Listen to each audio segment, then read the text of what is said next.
A green light covered the earth, and all humans turned into stone statues. But they did not die. Their brains remained conscious, and even their blood still flowed. With no human activity, the world began to change quickly. Meat-eating animals once again ruled the planet. As time passed, tall skyscrapers turned into thick forests. Nature worked hard to erase every trace of human life, but not completely. One boy, through sheer willpower, managed to stay aware. He kept counting silently in his mind. He counted for 3,700 years, until a drop of liquid fell onto his body. The boy woke up, but instead of being excited, he stayed calm and carefully preserved the scene. To uncover the mystery behind the petrification of humankind, he knew that these stone remains were very important. A monkey nearby was shocked to see the boy standing there, completely naked. The boy quickly made himself a skirt out of grass. He soon learned that human civilization had been destroyed, but he didn't feel sad. To survive, he knew fire was essential. Although he understood how to start a fire by rubbing wood, it didn't work. After trying for a long time, he couldn't even produce a spark. So he switched to a more primitive method. He collected stones from the river and began striking them together. By using different levels of hardness, he managed to make a stone axe. Then, he used the axe to cut vines and made ropes. He combined these with wooden sticks to create a simple hand drill. After many tries, he finally succeeded. Right in front of the monkey, he lit the first flame of human hope in thousands of years. In the days that followed, the boy gathered wood to build a shelter. Eventually, he had enough food and even made clothes. Later, he built a wooden cabin. As the last human on Earth, he made a vow to bring back science and rebuild civilization. But endless hard work left him exhausted. He needed a partner, someone who could help. He thought of his best friend. If he could bring him back, he could focus more on science. After careful searching, the boy found his friend's stone body and dug it out. But to revive him, he needed something special. While exploring, the boy discovered a strange cave. Inside, a strong smell filled the air. He realized it was nitric acid. To test it, he poured some onto a strand of petrified hair. In just a few seconds, the stone covering disappeared. He was thrilled. That meant there was hope. He quickly filled a bottle with nitric acid and poured it over his friend's head. But strangely, nothing happened. The stone did not change. The boy was confused. He tried again and again, but none of his efforts worked. Finally, with no better idea, he pushed the statue into the cave and let the acid drip onto it slowly, hoping for a miracle. Do you think his friend will wake up? As a single drop of bat urine fell, the stone statue began to crack. Right after that, a man broke out from inside the statue. His name was Dashu. He had been turned to stone for exactly 3,700 years. He had planned to confess his love to a girl, but a sudden green light turned him into stone before he could say a word. When he walked out of the cave, Earth's once busy cities had become part of a new stone age. He saw that all humans had been petrified, which shocked him deeply. But no matter what, he had to find the girl he loved first. Following the shape of the land from his memories, he finally saw the figure he had missed for so long. At that moment, he could no longer hold back his feelings and spoke the words he had kept for over 1,000 years. But then, he was surprised to see writing carved into a tree. He followed the message and reached the place it pointed to. There, he saw his best friend. From his friend, he learned that he had been turned to stone for 3,700 years. The two of them went to a treehouse, and what Dashu saw there shocked him again. He could not believe his friend had built all of it alone. From then on, Dashu's friend handled the brain work, while Dashu took care of the physical labor. With a partner helping out, their efficiency greatly improved. They ate wild boar meat and even tasted rare fruits, though the fruits were very bitter. One day, by chance, they found the strongest high school student among all humans. Even someone as powerful as him had not escaped the fate of being turned to stone. Later, Dashu's friend took him back to the cave where he had woken up. There, he explained the secret of the liquid, but the liquid was too weak, so it had to be dripped slowly over time. The friend said it worked like a corrosive substance. If they had alcohol, it would be better. Mixing alcohol with nitric acid could make a stronger liquid that could break the stone more effectively. Dashu did not understand the scientific terms, but he knew how to make alcohol. He took out the grapes he had picked earlier and started to make it. First, he stomped on the grapes. Then he stirred the juice with a wooden stick. After that, he filtered the juice with a bamboo strainer. Finally, he tried to distill it in a large gourd heated to 1,000 degrees. However, the container was too simple and could not handle the heat, so they could only distill and refine the liquid during the cold winter. After working through the whole winter, they finally made a complete version of the cure. They poured it on a petrified swallow. A miracle happened. As the swallow flew into the sky, they completed the first step in saving all of humanity.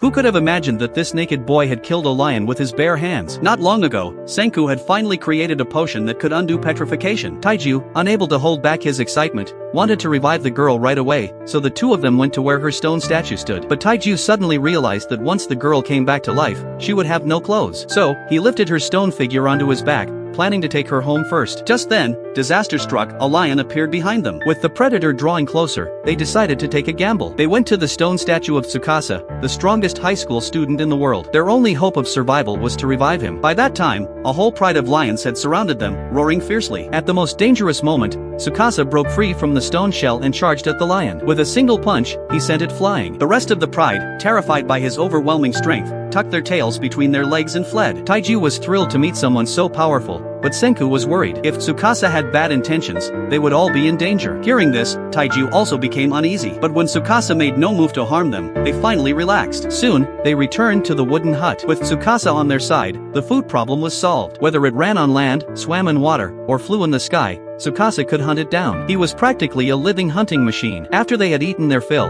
Senku explained that if they wanted civilization to progress, they needed calcium carbonate. The next step was to collect seashells and grind them into powder. Calcium carbonate had 4 major uses. First, in agriculture, it could make soil more fertile. Second, in construction, when heated and mixed with sand, it could be used to make cement. Third, in sterilization, by extracting sodium carbonate from seaweed, then combining it with calcium carbonate and oil, they could make soap. But Senku kept the last use a secret, wary of Tsukasa. The next day, they went to the beach. Tsukasa told Senku that when he was a child, he had once collected seashells here to make a necklace for his sister. But a middle-aged man, who managed the beach, had beaten him badly for it. He would not even allow unwanted shells to be taken. After telling the story, Tsukasa smashed an old man's stone statue with a single punch. He told Senku that he only wanted to revive young people, while destroying all the older ones. But Senku refused outright. That was when their ideals clashed, pushing them to opposite sides. Now, for those watching, do you know why Senku did not dare to tell Tsukasa the final use of calcium carbonate?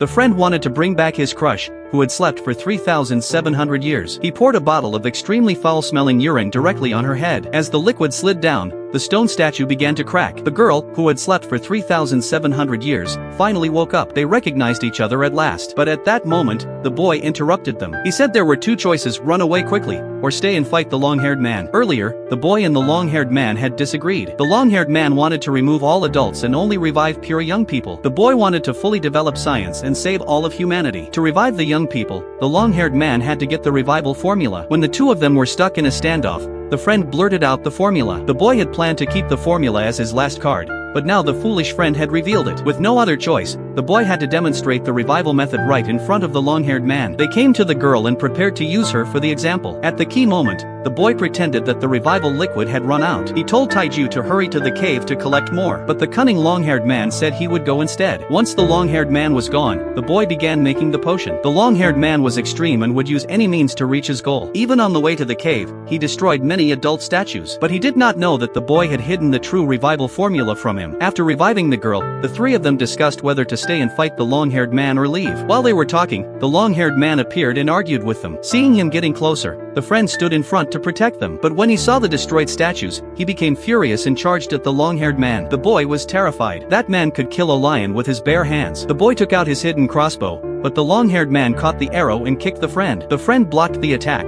which shocked the long-haired man. No one had ever blocked his strike before. But before he could finish speaking, the friend fell unconscious. The long-haired man told everyone not to stop him again or face the consequences. Then he went toward the forest to destroy more statues. The boy knew that normal weapons could not harm the long-haired man, so he decided to push science forward and collect materials for making gunpowder. Soon, the 3 of them armed themselves and set out for their destination. When the long-haired man returned to camp and found them gone, he quickly realized they were making weapons to fight him. He followed their footprints. After a long journey, the boys' group reached their destination. There were many hot springs there. Hot springs meant there was a lot of sulfur, a key material for making gunpowder. The Stone Age began 2 million years ago, and gunpowder appeared in the year 700. The boy wanted to use his knowledge to push civilization forward 1,990,000 years in one leap and create the first human gun.